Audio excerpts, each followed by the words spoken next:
Chapter 11. The Iron Cage. On the world of Sebastus IV, Perturabo and his Iron Warriors had set about building a mighty bastion called the Eternal Fortress. This impenetrable citadel was both an act of defiance and an obscene act of mockery. Built out of grey stone and wrought iron, was an exact replica of the Imperial Palace on Terra. Every detail perfectly reproduced, save that the milling crowds and defence militia were formed of mutants. Perturabo's intent was writ large for the galaxy to see, that he could succeed where Rogal Dorn failed, defend what the Praetorian of Terra could not. Perturabo had sent a message to his brother. If he had been chosen to fortify the Imperial Palace, the Emperor would still be animate. Rogal Dorn was incensed by this outrage. The traitors had lost their war, yet they were still flying their flag on the Imperial world as if they had some right to be there. Here was an opportunity to prove the worth of the old legions and crush the reforms sweeping the Imperium. With this victory, Rogal would humiliate Guilliman and drive him back to his precious Ultramar in shame. The Imperial Fists had suffered grievous casualties in the Siege of Terra, and the hard years of fighting since. But Dorn was adamant. He still commanded 21,000 Astartes, now second only to Guilliman's legion in terms of numbers, and he gathered them all for this one assault. Rogal Dorn expected honourable battle, but that was not Perturabo's agenda at all. The Iron Warriors waited below the surface for the first shots of the Imperial Fist's orbital barrage. As soon as it commenced, they replied with a number of remote weapon silos located in the grounds of the replica Eternity Wall and Lion's Gate spaceports. The 7th reacted in a predictable manner by launching a full combat drop against the spaceports. The objectives were swiftly secured and the Loyalists began a full-scale deployment, landing vast quantities of supplies and ordnance, expecting a prolonged siege. Their expectations would be cruelly shattered. Once they were fully committed, atomic charges were detonated across the continent, throwing millions of tons of debris into the stratosphere. Day turned to endless twilight, and the Imperial Fists realized they were completely cut off from their fleet in orbit. The detonation was the signal for the Iron Warriors' fleet to attack. The traitors' armada were no stronger than the Loyalist fleet, but the Imperial Fists themselves were on the planet's surface. The ship's crews tried to hold out, but they were assailed by Astartes' boarding parties and forced to retreat. After a few hours, the only targets being engaged on the planet were coordinates pre-planned by Perturabo. Under fire from space, the 7th Legion proceeded to advance on the Eternal Fortress on a 4-company front. Perturabo watched from the observation tower and methodically began to destroy them. For the Imperial Fists, it was like walking through a recurring nightmare.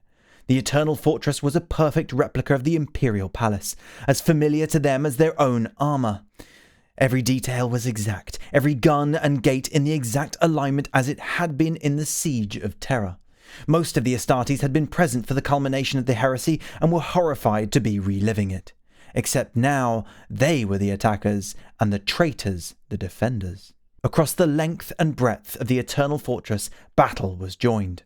Noble golden warriors battling mutants and traitors at every corner, corridor and crossroads. Across the ramparts of the false Primus Gate, the Imperial Fist's infantry stormed against thousands of mutants who sang songs of dead Olympia. They were supported by the dregs of the 4th Legion, half-dead cybernetic byblos, gun servitors, disgraced squads and Contemptor Quartus dreadnoughts. The battle raged for a day and a night before the Loyalists broke through the gate, only to discover that while they were distracted, possessed Marines had infiltrated their forward bases and detonated vast quantities of ammunition reserves. In the faux Temple Square, the Iron Warriors launched a mechanized counterattack. Rogal Dorn sent an assault company to meet them, but when the two foes collided, the Imperial Fists discovered the few traitors present were but a cover for rhinos overloaded with explosives. The force of the blast was visible across the length of the Eternal Fortress, slaying everyone present and levelling a district the Fists had spent 11 hours securing. At the fake Annapurna gate, a kill team of fists were horrified to find that Perturabo had anticipated their route and pre-positioned a vast series of mutant latrines. These middens were mixed with a vile demonic acid that ate through armor seals and rebreathers, leaving 100 Astartes to drown in a lake of reeking sewage. Confronted by the great weight of the Asat's Saturnine Gate, the 7th Legion unleashed a column of super-heavy Falchions, Cerberus destroyers, and Sicarian Venators. Their combined firepower brought the gate down, only to find Perturabo had already positioned his 3 Ordinatus Diamat behind it. The first salvo of the Continental siege guns annihilated half the forces besieging the gate. Stoic as ever, the Imperial Fists returned fire, destroying 1 siege engine, but the 2nd and 3rd barrages left no survivors, and also no stones standing upon another for a straight mile. In the precincts of the city of Sight, the Imperial Fists waded through an army of mutants, slaughtering their way forwards inch by blood-soaked inch to reach the conduit. Yet the moment the first Loyalists set foot upon its steps, Perturabo detonated seismic charges in its foundations and brought the entire edifice down upon their heads. Rogal Dorn was the greatest master of siege in the Imperium, but he was operating from a flawed assumption. Every fortification is limited by the need to protect something, but Perturabo cared about absolutely nothing but humiliating his foes. He deliberately allowed whole districts of the Eternal Fortress to fall to the Loyalists' advance, only to bring them down on their heads. He sacrificed hundreds of his own sons to bait traps and snares, but did not care as long as the butcher's bill was on his side. By the 6th day of the battle, each Imperial Fist fought virtually alone. Dorn's troops were reduced to burrowing into the dirt and piling up the dead bodies of their brethren for cover. They had not even reached the investiry, and already their casualties were on the wrong side of horrific. Still, Perturabo remained patient. He allowed Dorn to rampage beneath the walls, calling his name and demanding personal combat. Perturabo had no intention of doing something so stupid. He knew that the sight of their Primarch's impotence would demoralize the Imperial Fists more than he ever could. Imperial Fists had burrowed into the killing zone and were unable to escape. Although his captains called for a breakout, Rogal Dorn would not give the order.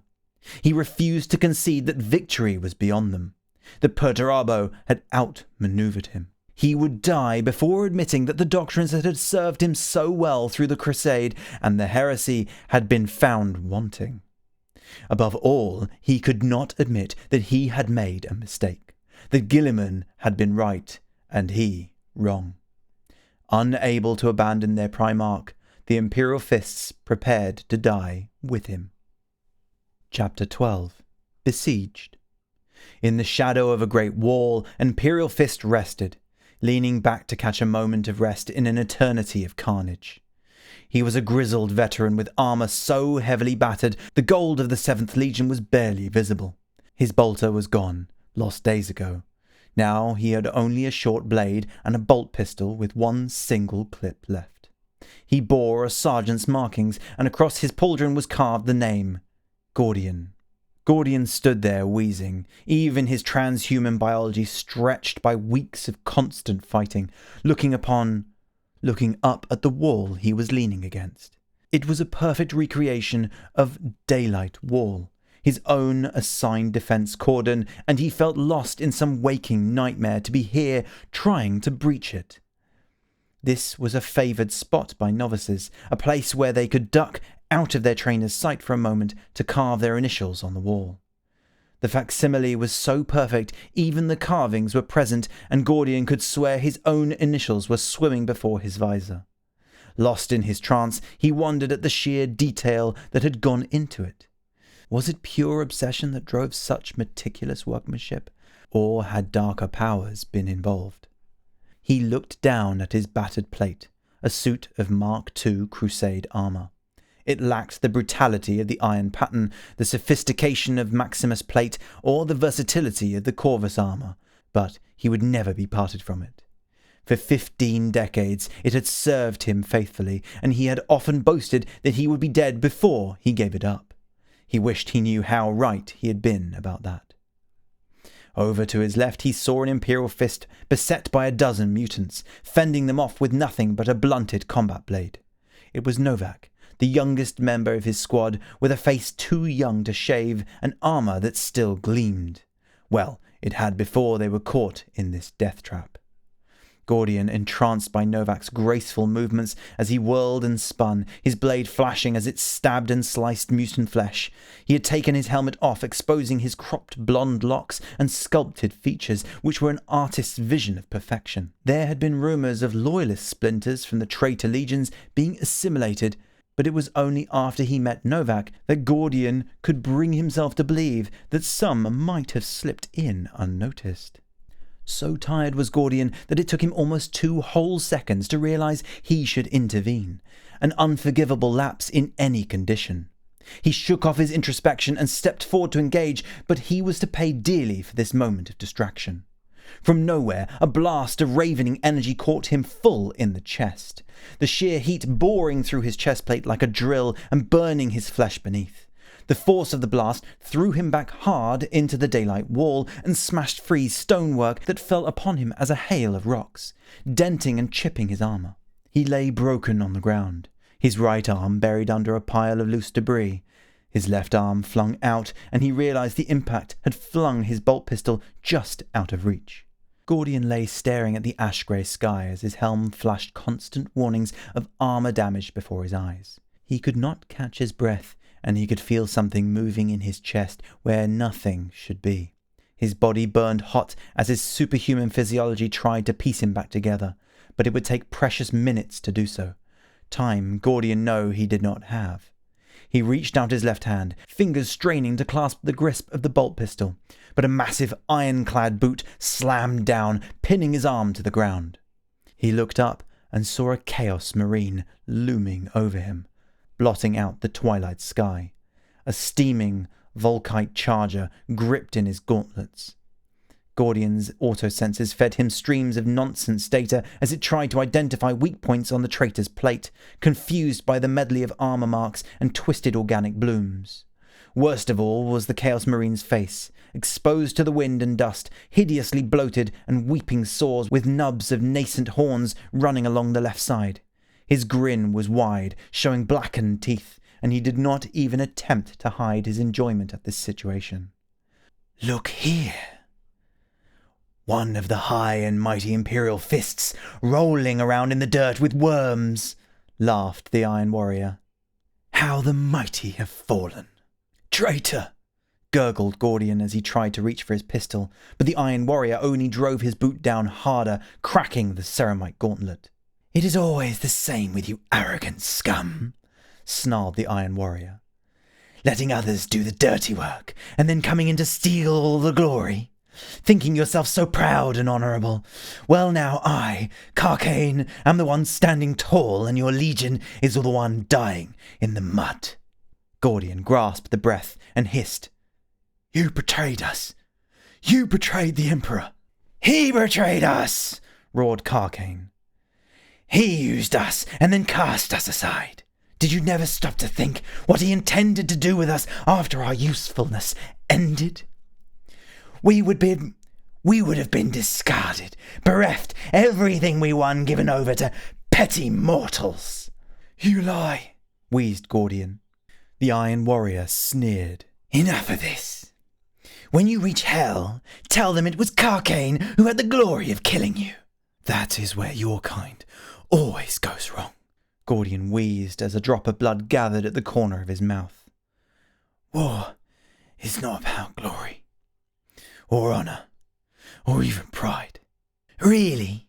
Well then, why don't you educate me, O great and mighty lord? Come, tell me what it is about," sneered Carcane, leaning down to place his ears next to Gordian's bloodied lip. Just as his head came level with the ground, Gordian's right arm exploded out of the rubble, clenching a heavy rock in his fists. The weight of it caught the Iron Warrior in the side of the head, shattering teeth and breaking reinforced bone, hurling him off the Imperial fist. In a flash, Sergeant Gordian was upon him, grasping the rock in both hands, hammering it down onto the traitor's skull over and over in furious piston action. On the first blow, the traitor was dazed. On the third, his skull cracked. On the sixth, blood sprayed out with every impact. Gordian kept smashing his enemy over and over, the golden armour of his arms soaked red up to his elbow. He did not stop until there was nothing left but a sickening puddle of gore above the Iron Warrior's gorget. He rolled over and lay on the dirt, gasping for breath, until at last he had the strength enough to mutter, "It's about winning." Up the slopes of rubble came the pounding of armoured feet. Gordian groaned as he grabbed the discarded Volkite charger and forced himself to sit up. But it was young Novak who came running. His armour was splattered with greenish mutant blood, but his beautiful face was unscarred and his blonde hair waved in the breeze. "What happened here?" asked Novak, putting one shoulder under Gordian's arm to help him to his feet. "An object lesson for you, young one," replied Gordian as he steadied himself. "You can fight or you can gloat. Not both." "I understand, Sergeant," said the young novice, holding the sergeant up. "Good. Let's see if anyone else is alive out there," Gordian said, limping slowly forward, one painful step at a time. "And Novak, there is one more lesson to learn from this idiot." "Yes, Sergeant," replied the young Marine. "Get your damn helmet back on," he growled. Chapter 13. Rescue. If Perturabo had one failing, it was that he had grown to enjoy tormenting his enemies too much. He could have finished off the Imperial fists at any time, but he chose not to, preferring to pick them off one by one and see them suffer. It would be a costly mistake. High above, the Iron Warrior's fleet was engaged in planetary bombardment operations, confident in its total void supremacy. Then, ships started exploding. 3 cruisers and a battleship were annihilated before the shocked fleet detected torpedoes moving at near light speed through their formation. Close behind, an armada of Astartes battle barges and strike cruisers powered up and began furiously decelerating to engage in a perfect Corvo maneuver.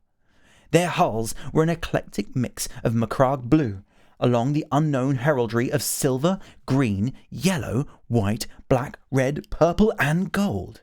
Icons bizarre as they were varied were emblazoned on their hulls, and for many it was the first time they had been seen in combat.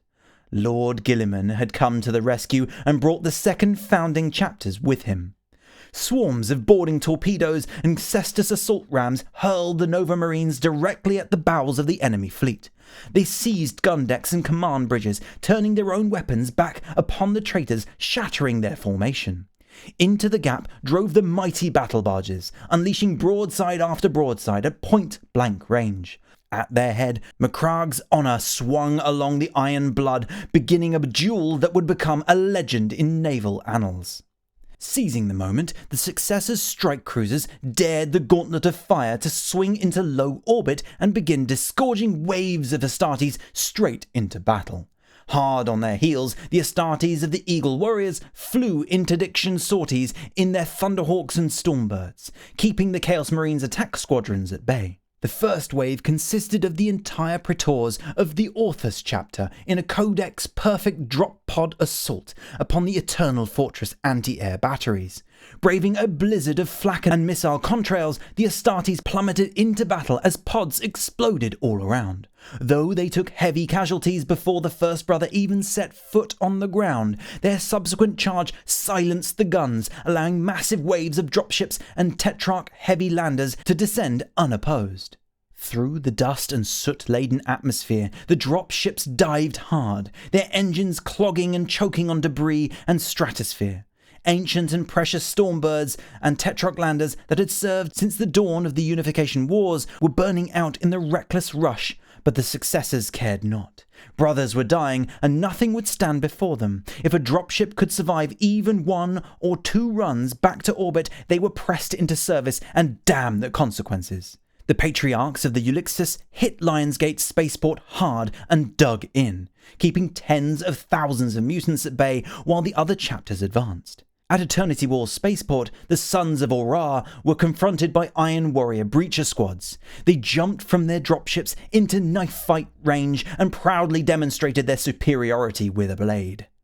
From the spaceports, the Ultramarines charged at the point of the spear, crushing all opposition in a perfectly executed armor assault. They advanced and secured over and over as the Codex demanded, and the mechanical precision created a secure corridor for the other chapters to move up and assault the Eternal Fortress directly. First past the ruined gates were the White Consuls and the Black Consuls, fighting back to back, covering each other as brothers. Their combined might crushed a phalanx of tyrant siege terminators that had been poised to obliterate the last survivors of the Imperial Fist Company. High above, the Hawk Lords swooped over the Eternal Fortress in their Siphon interceptors, their labouring engines streaming smoke behind them as they cleared the skies of winged mutants and helldrakes. Meanwhile, their Fire Raptors flew so low they knocked free stonework with the backdraft of their engines as they rained down destruction upon the concentrations of enemy forces.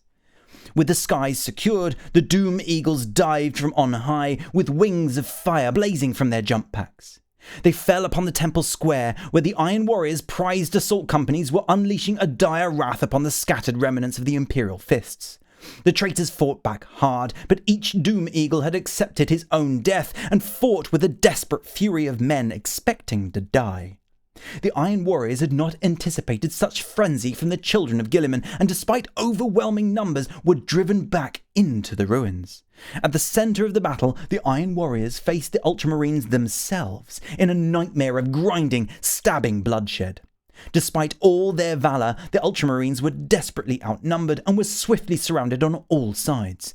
Just as all seemed lost, a fresh force surged into the carnage to catch the traitors in a murderous crossfire.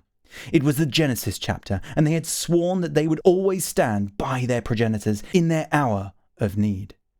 Along the flanks, the Interceptors met the Iron Warriors, fast-moving predators and bike squadrons with fluid maneuvers of their own. Swift strikes and rapid redeployments drove off the attackers, and any man who saw them fight that day would have sworn it was simply impossible to catch the Interceptors in a trap. Behind the advance of the other chapters, the Iron Snakes fought in individual squads, fending off packs of mutants that were hunting rescue parties. Safe behind the perimeter, serfs and servitors swept through the rubble, clearing debris and digging up fallen buildings to pull out individual survivors. Through these humble, oft overlooked duties, they saved hundreds of Marines that otherwise would have been left behind to die. With the battle in full force, the Liberators chapter broke off and infiltrated through the ruins to approach the Iron Warriors' infamous Stor-Bazashk artillery. Achieving total surprise, the Liberators killed every traitor they found and spiked the demon guns, winning a victory that would see their names hailed across the galaxy. The second founding chapters had penetrated deep into the battleground, beaten back the traitors, yet it was but a momentary respite. The Iron Warriors were still Astartes, and yet held the advantage of numbers and position. Soon they would rally and crush the invaders in an unstoppable tide. The second chapter's objective, though, was never to grind the Chaos Marines down through attrition, but rather to hold open a narrow evacuation corridor for the 7th Legion to disengage. However, there was a problem. The Imperial Fists refused to fall back. Deep in the ruins, Rogal Dorn argued with his captains, rebuffing every plea to give the order to retreat. He was convinced that this was an opportunity to push onwards. In denial, he still thought victory was yet possible, and without a direct order, no Imperial Fist would take one step back. Despite all heroics seen that day, it appeared the Battle of the Iron Cage was destined to end only one way. It was in this moment that a gloriously engraved Stormbird broke through the thick cloud cover and dived hard towards the Primarch's position. Roboute Guilliman was coming to save his brother, and he was not prepared to take no for an answer.